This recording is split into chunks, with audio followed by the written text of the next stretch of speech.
Shalom shalom. Yesu ashimwe cyane, twizere ko muri amahoro, twizere ko mushima Imana. Tubaha ikaze muri uyu mwanya udasanzwe w'ijambo ry'Imana ndetse no kumva ubuhanuzi buvuye ku Mana. Ese ni Imana tuvugaho muri ibi bisa nk'ibi bikomeye cyane cyane ku bantu bitwa ko basenga. Rero nagira ngo wo hageze Imana ikumugisha, ndagusaba kugusharinga. Ushobora kurarika abantu, ushobora gukora subscribe, kandi ni byiza kugira ngo ujyane natwe imihe byiza byo kumva ijambo ry'Imana. Reka dusenga hanyuma twinjire mu buhanuzi bw'Imana, twumva icyo Uwiteka agiye kuvugana natwe. Imana Isaka, Imana Abrahamu, Imana Yakobo, Imana idahinduka, Imana yo kwizerwa, turasenze muri uyu mwanya reka imbaraga zozuruke zibane natwe, ziburize imigambi ya Satani, imigambi y'umwijima. Iri jambo umwami abazariyumva rizabera ijambo ry'umugisha kandi rizagera ahantu ribakura n'ahantu ribageze. Urakoze Mana kutwumvishije. Rero izina ryawe rishubuye ijuru kandi iri jambo rizahindure benshi. Wari wese mwami uzaryakira, rizinjire mu mutima we, rigira ibyo bisenya kandi rizagira iryo byubaka.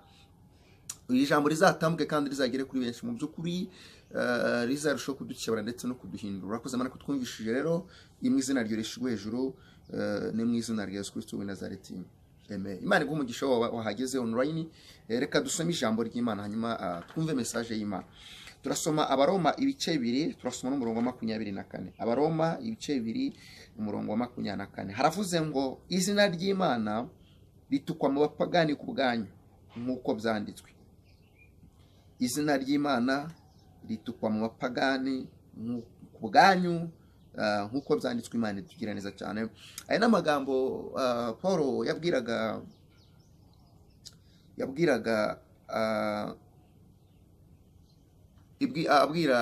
Abaroma, ababwira yuko Imana itarobanura ku butoni. Abwira abantu ati nicyo gituma tutazagira icyo twireguza, kuko buri kintu cyose Imana irakitubwiye, buri kintu cyose tuzi kibi tuzi cyiza.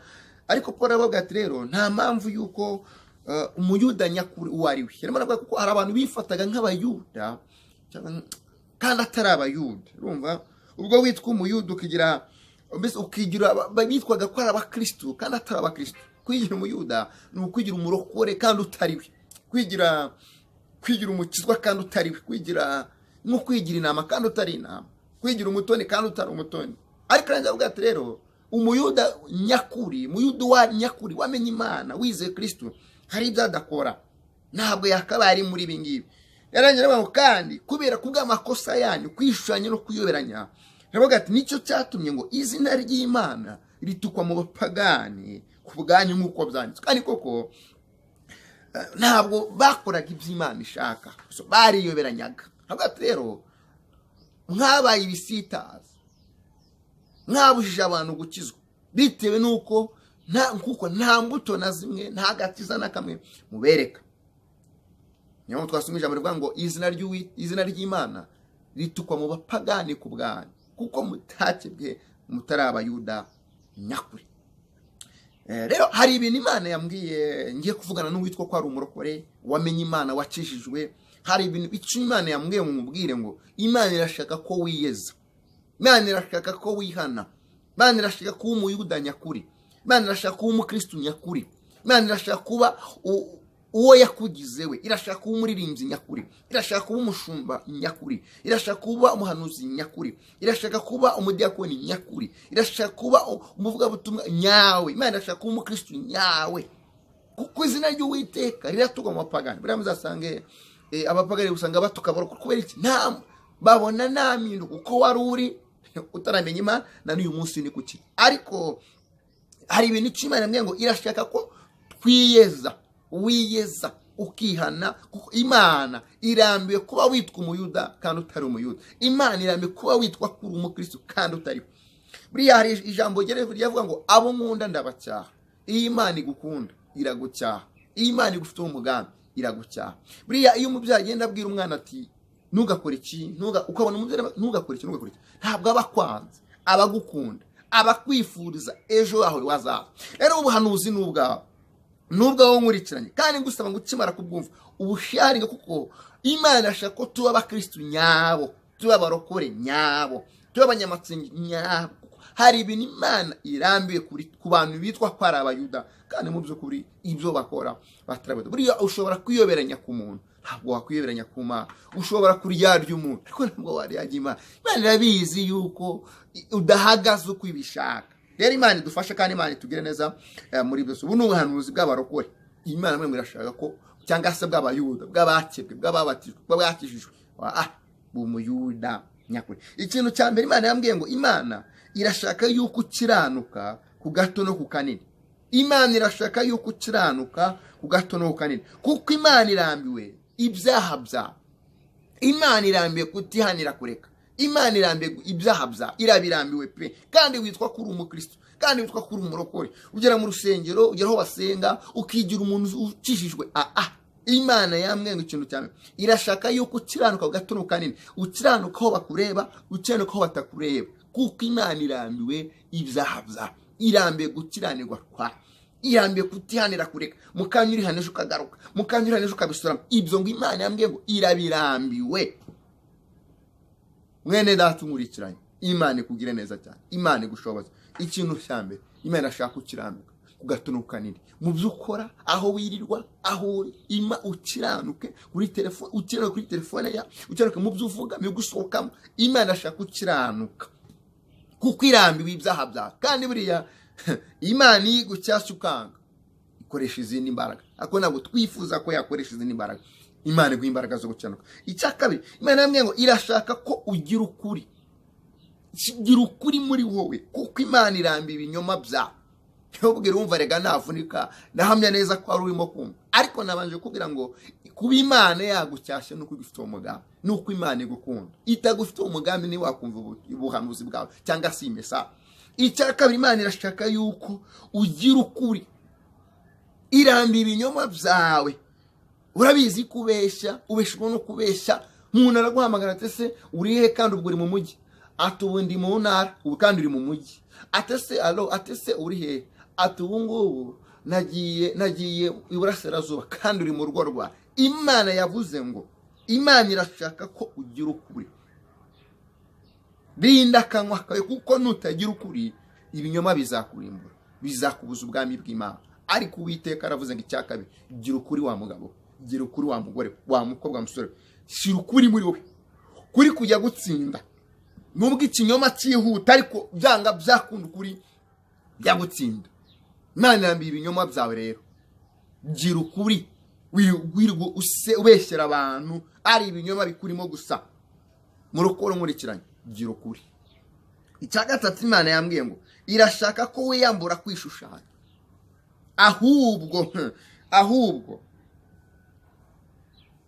Ahubwo wera imbuto zikwira umukristo. Imana irambiwe kwishushanya. Mu Befeso Abefilipi bari ibice bibiri. Bere ku ngwa 12. Haba ngo mukore byose mutitodo mutagisha nyuma kango ngo mwe kwishushanya. Imana idufashe. Cya gatatu Imana ashaka. Imana baze ngo we ku Imana yambiwe kwishushanya kwa kwiyoberanya. Kwigira umuntu uraho ngaho.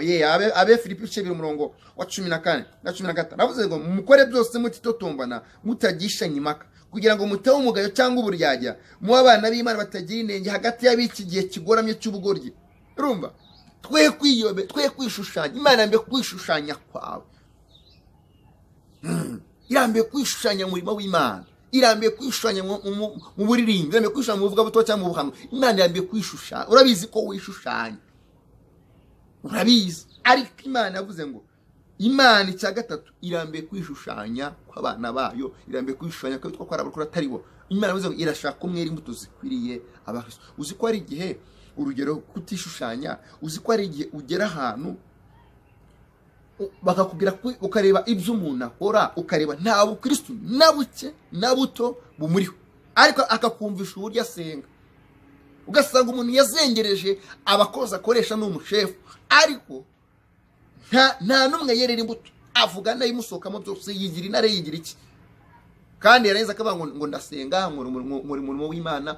Umurimo w'Imana uko waba ukora kose reka kwishushanya imbuto zikwira umukristo. Imana irambiye kwishushanya. Kwishushanya kwa uribeta ukajya gukora ibyaha. Uribeta ukajya kunywa ku icupa. Uribeta ukajya kunywa itabi. Uribeta ukajya ubusambanyi. Imana irambiye kwishushanya.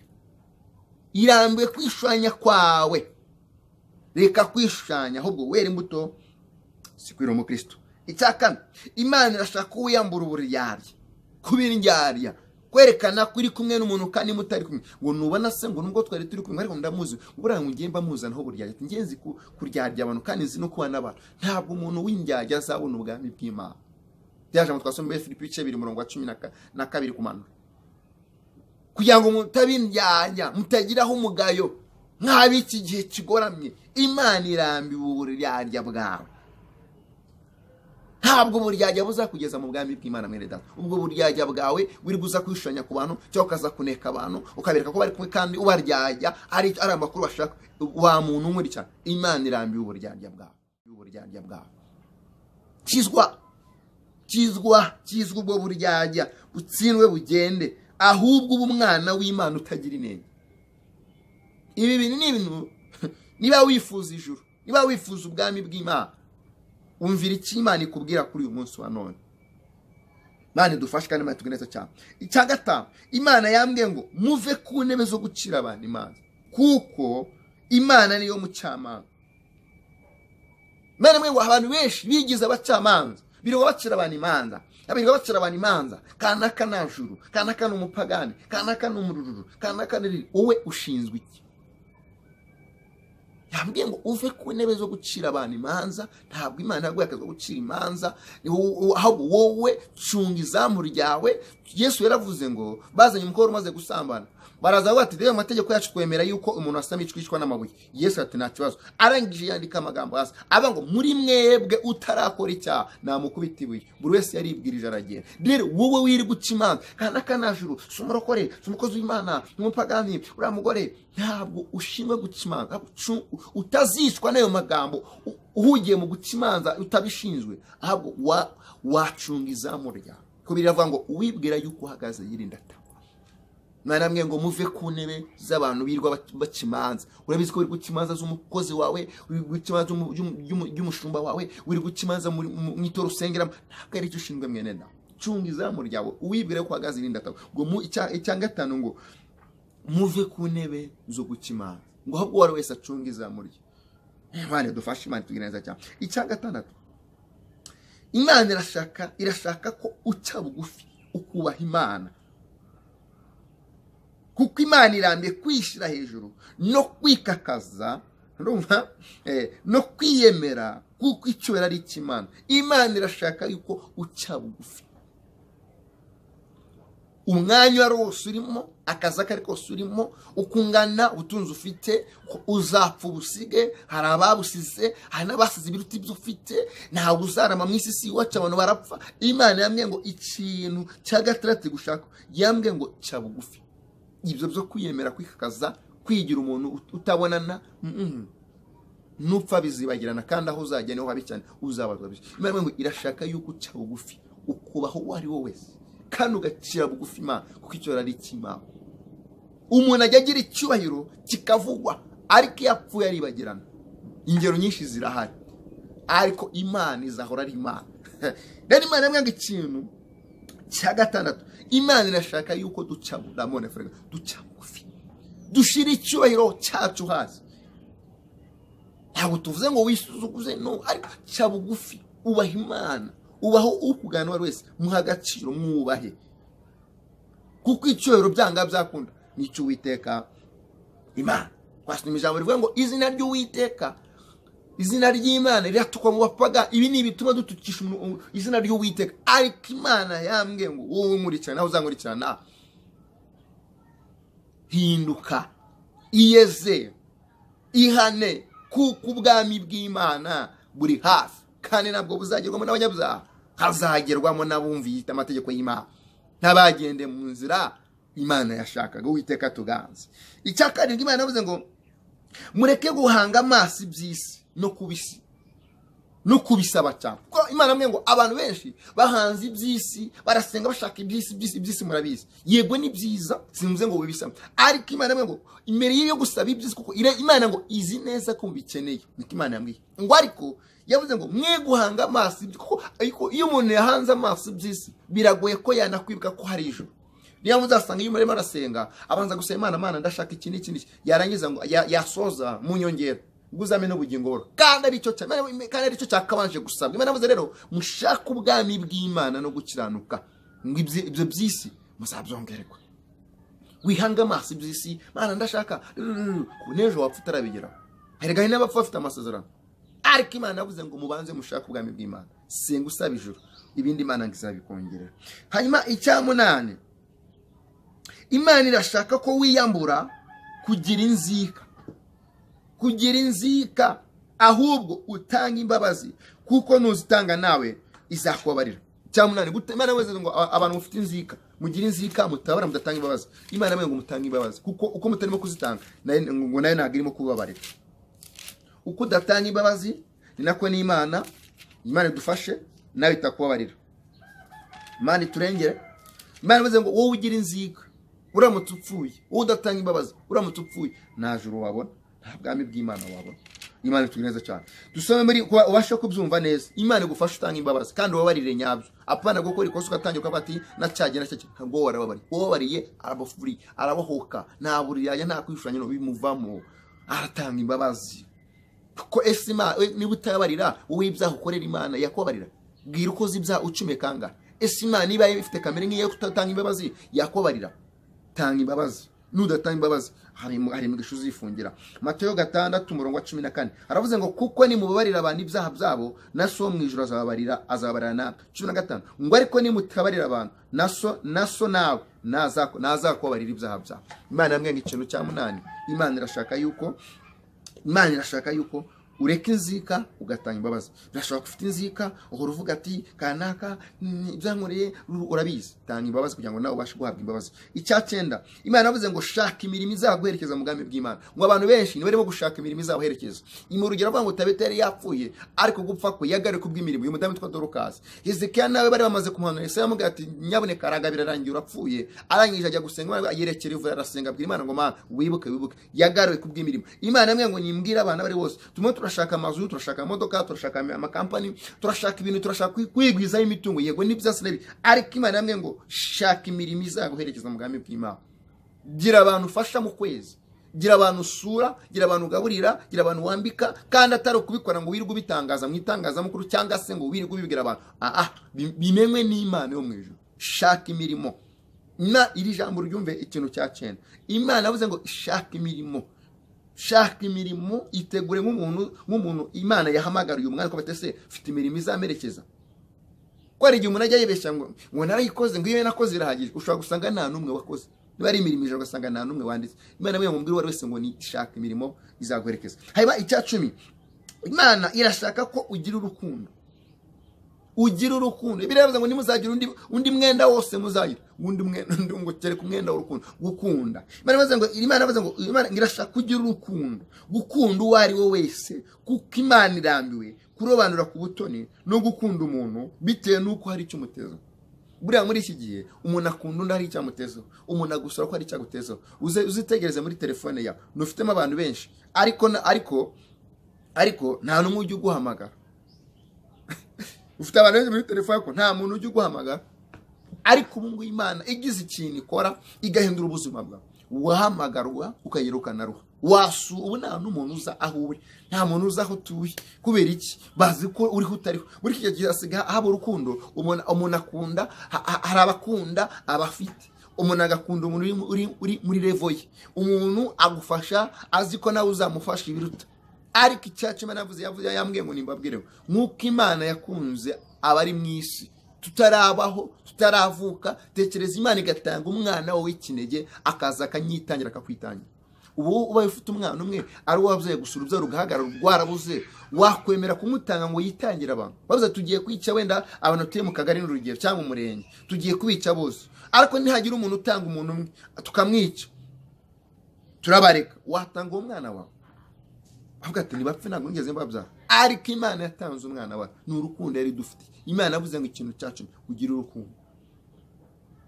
Apana gukunda urobanuye ku butoni. Kunda muri wowe, kunda uwo ari we wese, mumurwa neza, gwa neza. Wishyuzwa ngo sinamukunda, no, nuzi ejo he hazaza. Imana yambwiye ngo ugira urukundo. Ibi bintu uko ari 10, Imana irashaka ko twebwe tubikora. tubishira mu bikorwa tukezwa tukabwira Imana ngo Mana twakoze bidakwiye twatucisha izina ryawe ariko duha imbaraga zo kugira ngo tugendere mu bushake bwawe twe kugendera mu bushake bwawe tugire mu bushake bw'Imana. Ubu ni ubuhanuzi bw'abarokore bitwa ko basenga ariko badasenga, bitwa ko ari abayuda ariko atari abayuda, kuko Imana hari ibyo yari irambiwe. Imana igushoboze, Imana ishoboze. Ijambo ryaravuze ngo niwumvira ngo uzabona ibyiza biva mu ijuru, ngo kandi kumva biruta ibitambo. Ariko natanye nkubwira ngo ab'Imana ikundira bake, buriya Imana igukunda ikavuga ngo roba ngo sinshaka gukora ibi, va muri ibi ukajya unarota, va muri ibi wagira ngo va muri ibi, reka ibi. Nuko Imana ibigukunda, ntabwo ibishaka yuko uzarimbuka, ibishaka kugira ngo uzabone ubwami bwawe. Rero Imana yasanze yuko turimo turatukisha izina ryawe mu bapagani.